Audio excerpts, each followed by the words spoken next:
कहना है कि आपने सिस्टम्स को बहुत कॉम्प्लिकेट कर दिया था, बहुत जटिल कर दिया था, हमने उनको आसान कर दिया। सुधांशु जी का यह कहना है कि हमने कई जगह टेररिज्म रोका, हमने पाकिस्तान को उसकी भाषा में जवाब दिया। उनका यह भी कहना है कि इकोनॉमिक ग्रोथ आज की तारीख में भारत की सबसे अच्छी है विज़ावी बाकी कंट्रीज। आपकी औकात बता रहा हूं सर। सच पूरे झूठ से ज्यादा खतरनाक होता है। ये व्हाट्सएप यूनिवर्सिटी के स्नातक करते हैं। बात तो सही है। मोदी जी ने एक काम किया है, दुनिया की सबसे बड़ी फेक न्यूज फैक्ट्री बनाई है और दुनिया की सबसे बड़ी व्हाट्सएप यूनिवर्सिटी भारत में स्थापित करी है और हर चरण चुंबक उसका सदस्य।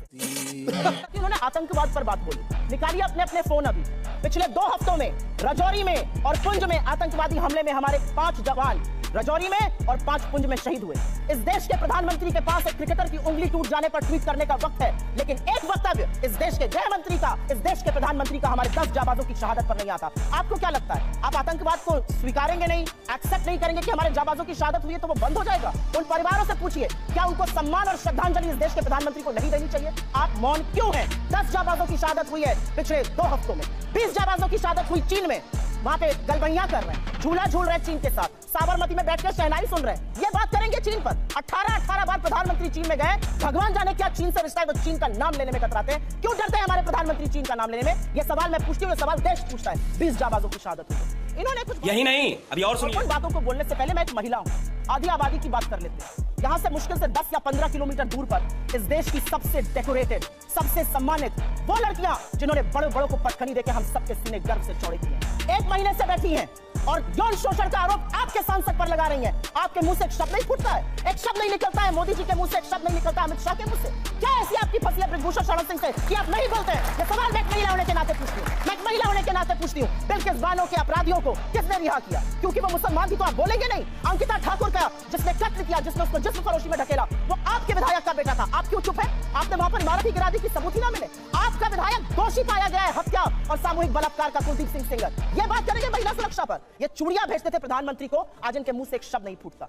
महिलाएं इस देश की पूछ रही हैं और आपको भी पूछना चाहिए, क्यों चुप है मोदी सरकार जब हमारी बेटियां जंतर मंतर पर 1 महीने से बैठी हैं? उन लड़कियों के आंसू देखकर, आज की खबर फिर से मैं कोट कर रही हूं, एक समर कैंप होता था साक्षी मलिक बनने के लिए, तमाम लड़कियां वहां पर आवेदन देती थी। आज की स्थिति यह है कि बलात्कार और यौन शोषण की खबरों के बाद एक एप्लीकेशन नहीं आई है। ये इस देश की बेटियों के साथ ये कर रहे हैं, ये हमें पाठ पढ़ाएंगे। इन्होंने एक बहुत बड़ी बात बोली और वो बात बोलते बोलते पाकिस्तान पर चले गए। आज तक इस देश का ये न्याय था कि आज तक आईएसआई ने हमारी जमीन पर पैर नहीं रखा था। आईएसआई को पठानकोट बुलाकर आप निरीक्षण कराते हैं, लाहौर आप चले जाते हैं लपके हुए, भगवान जाने सिवई खाने या बिरयानी खाने, और सवाल हमसे आप पूछिएगा। आसिया अंद्राबी आपका चेहरा बनती है श्रीनगर में और सरहद पार जाके आतंकवादी गतिविधियों में शामिल है। आप एक गुरदास आतंकवादी को, यूसुफ को वहां पर टिकट देते हैं क्योंकि आपको अपनी सत्ता करनी है। ये कैसे लोग हैं? ये किस तरह के लोग हैं? ये जाबाजों की शहादत पर चुप रहेंगे, मणिपुर जलेगा ये चुप रहेंगे, ये प्रचार करते रहेंगे। इनको ये याद है कि इनको क्या क्या कहा गया। कर्नाटक जाकर क्या कहते थे साहब? मुझे फलाने ने ये कहा। कर्नाटक ने क्या कहा? कर्नाटक की जनता ने कहा मुद्दे है बेरोजगारी, मुद्दे है महंगाई और मुद्दा है भ्रष्टाचार। अगर उस पर बात होगी तो हम बात करेंगे, नहीं तो विपक्ष में बिठाने का आपको काम करेंगे। साहब हिमाचल गए थे, हार गए, कर्नाटक गए, हार गए, और ये विश्वगुरु बने फिरते हैं। इनकी बातें सुन लीजिए तो भारत शायद 1947 में ही आजाद हुआ के बाद अब 2014 में आजाद हो गया। मेरा अपना मानना है कि कुछ बातें जब समझ में नहीं आती उसको नहीं बार बार बोलना चाहिए। मैंने आपको एक बार पहले भी शो पे समझाया है। हम मैन्युफैक्चरिंग कर रहे हैं मोबाइल की, जी नहीं, हम मोबाइल फोन की असेंबली कर रहे हैं। हमारा जो इंपोर्ट का बिल बढ़ा है वो इसलिए बढ़ा है क्योंकि हम उतना पार्ट असेंबल कर रहे हैं, वैल्यू एडिशन नेगेटिव है।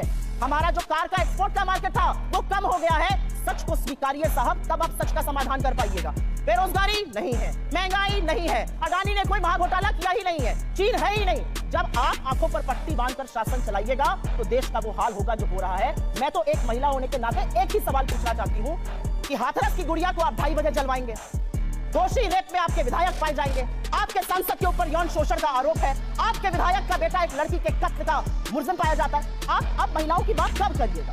बेटी बचाओ बेटी पढ़ाओ का नारा देने वालों से यह सवाल मेरा है कि साक्षी मलिक और विनेश फोगट से आप कब मिलने जाइएगा, उसका जवाब दीजिए। शर्म है कुछ? लवणे न भोजन।